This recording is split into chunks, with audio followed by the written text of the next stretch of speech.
It's October, which means it's officially the start of spooky season. It's a wonderful time full of costumes, pumpkin flavored food, pumpkin themed decorations, candy, corn mazes, and haunted houses. The Reed family, specifically my wife Shelby, has one important rule during this time: no scaring each other.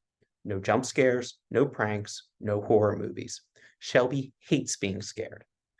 But here's my problem: it's very one sided because on occasion, scaring Jeremy isn't off limits.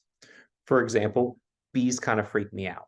I wouldn't say it's an irrational fear. I just prefer not to be stung, like ever. So last year, I was carefully removing a beehive from our shed when my wife sneaks up behind me, makes her best buzzing sound, and jabs me right in the side. She got me pretty good. I was really scared. But in deliberation, and in fairness of her breaking the rule, we agreed that I would get one scare in return. She wouldn't know how, she wouldn't know when, and she wouldn't know where, but it would come. Obviously, I couldn't waste this once in a lifetime opportunity. I took my time to craft the perfect plan.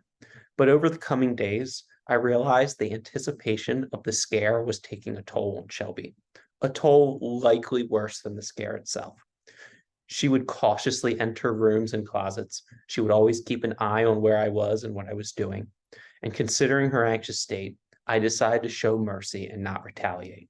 But with the warning, if she ever scared me again, there would be no mercy and no surrender. I'm Jeremy Reed with Advent Partners. Here are the quick market update. Maybe you can sympathize with this anxious feeling.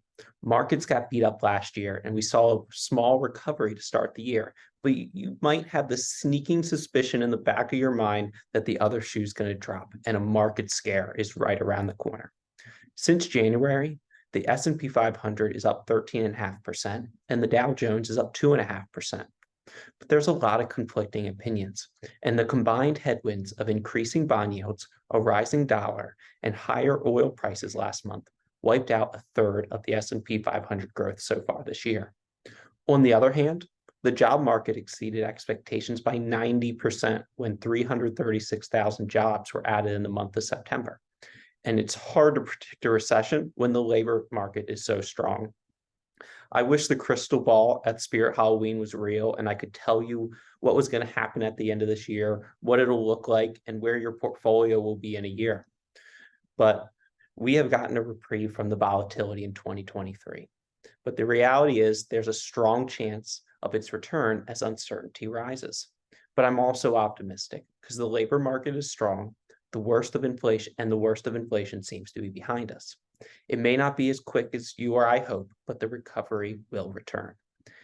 Thank you for taking the time to check in.